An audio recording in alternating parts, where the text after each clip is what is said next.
Well, welcome to another video of Concept Soup, and we're being helped out by a little bobbler bibster. Today we're putting together a pure white PC. So this kitty cat is black and white, but no, today we are putting together a pure white gaming PC. And I finally managed to get the Thermaltake S100 case again, a really great value case coming in at something like £45, which is awesome. So let's talk through the parts. So today our CPU is actually on a tray. You might have heard about tray or OEM CPUs, which system integrators can get, so you don't have all the retail packaging, they all just come in a big tray like this. And today we're picking out the Ryzen 5 5600X. Really nice CPU, and with tray prices, actually a very attractive proposition indeed, coming in at around £245 on the tray per unit. That's pretty nice. But of course, CPU is just the first part of any build, so we're going to have a look through what we've got on the table here today. Cooling that, we have the Arctic Freezer 34 Esports, one of my favourite CPU coolers for anything up to 8 cores. Pure white shroud is awesome, and then for our RAM here we have some Clevbolt DDR4 3600 speed CL18, just because it was the same price as 3200 CL16, so I thought why not. Motherboard today, this is a beast of a motherboard, this MSI B550M Mortar Wi-Fi. You can put 5950Xs into this board, absolutely no problem. Great board. Western Digital SN 550 1TB, always on the channel, great drive, great price. And here we are, the Gigabyte Vision 3070. We've seen this before, really nice looking, quiet and cool. We also have the Cooler Master MWE 650, and if we're going for a pure white build, you've got to have some pure white cables, and these are from Shack Mods, which is a independent company in the UK. They make really nice shrouded PSU cables. For the fans today, we have the EZ DIY Fab. Yes, EZ, not EZ, because I live in England, and Bobbler Bibster's coming back to help again. But those fans are RGB and they are motherboard controlled, and we'll see they're actually very nice fans. They're EZ DIY Moonlight or something like that. Very nice indeed. And in today's review, because this is actually a review, you know, I might have fooled you into thinking it's just a build. We're actually looking at the S100 today, and just going to show you this is such a good case, such a good budget case. I really like this. So popping off the door of tempered glass, and you can see got some fan mounts there. Yes, it is a side sort of intake situation, but there's enough room there to make it work. You've got some room up the top there. And you can see the space between the standoffs and the top of the case means that actually, yes, you could put a 240mm up there if you wanted to. Whereas in a lot of micro ATX, that they're sort of token slots on the top and they don't actually work. Another great thing about the S100, I really like the placement of their cable management holes here. So you've got 3 for the motherboard, you've got one cut out there for the PCIe cables. Really good placement of these. I really like what they've done with the spacing of this. I like that there's not any rubber grommets as well, because that would make this really ugly. Now looking at the back, yeah, these are snap-off PCIe covers, and I don't like these at all. I do prefer the removable ones, but that's something you can overlook. We've got space for an ATX power supply, as you'd expect, and we've got a single hard drive plastic cage there. I think you could also put one on the top of this bracket here if you take the whole thing out. But you know, if you want to do that, you can. But the thing is, they have to do it this way in order to allow that PCIe cable routing hole. Another thing I like, again, this is great. I like the perforated PSU shroud, just gives a bit more breathability to the case. Cables are nice and simple coming from the front panel. There's not too much fancy stuff. Sadly though, this comes with a USB 2 header, and I just don't want to be seeing USB 2 on any modern cases anymore, because Corsair stuff, other peripherals use the USB 2 header, so you want to try and keep those as free as possible. But speaking of the front I/O, here it is: headphones, 2 USB 2, a single USB 3, we've got a reset button and a power button. Yeah, don't like those USB 2s. I would just ditch both of those and just have the single USB 3 if I had my way, but it is what it is.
And I think here we can say that I'm very happy with how this one turned out. Just looks really nice. I really like the look of this, the ice white look, really cool. And those EZ DIY fans look awesome on motherboard control, even with a bit of RGB, as we shall see later. But with this case, of course, whenever I do like a mini review like this, it's got to be about form and function. Start with form. How does it look? It looks really good for this kind of build. It really is perfect because the white is very white. It's like, you know, like Daz washing powder white. It's really pure, whereas a lot of other cases can have that sort of off-white color. It's not quite as pure as you'd like. I suppose maybe in terms of looks, a way to improve, if you were to have a mesh on the front of this, I'm not sure how it would look with the sort of the rest of the aesthetic of the build, but that would really take this build to the next level. In terms of functionality, well, does it fit everything that you want to fit? And for pretty much most users, there's plenty of storage space in there. You've got your M2s on the board, you've got two SSD mounts, 2.5 inch, and you've got room for a 3.5 inch as well. That's going to be plenty of room for most gamers, and even a lot of content creation as well doesn't really need that many drives, because you can just buy high capacity drives, of course. Everything is laid out in a very nice way, as we talked about earlier. In terms of thermal performance, well, let's put up some figures on the screen now. The thermal performance is fine. It's absolutely fine. You're not going to experience any throttling on this. But of course, it's not going to be anywhere near as good as something with a mesh or open front. Something like a Corsair 4000D airflow will blow this out of the water in terms of thermals. But this is all about the look, this build, and I think it really does give us that sort of nice, compact, pure white build that we're looking for.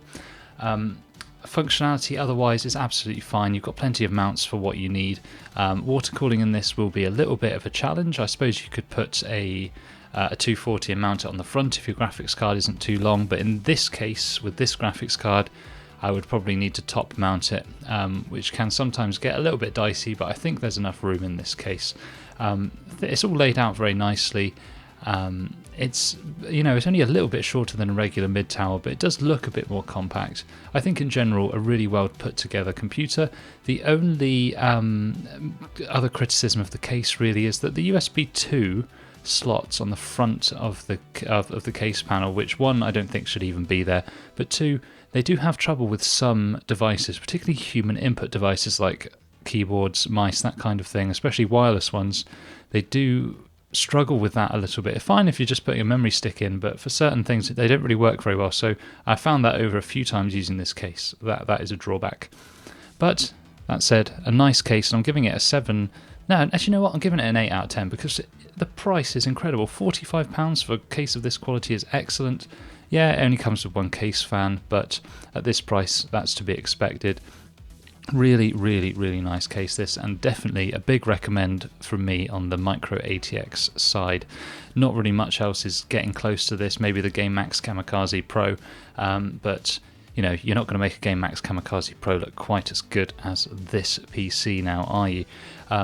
Yes, so if you like the video, please like the video, subscribe, share with your friends, but please give me a comment. That helps the algorithm, but more importantly, I want to hear your thoughts on this. What did you think about this case and the build in general? I certainly would have put an extra EZ DIY fan in the bottom there if they came in packs of 4, but you know, let me know what you think, and we shall meet again.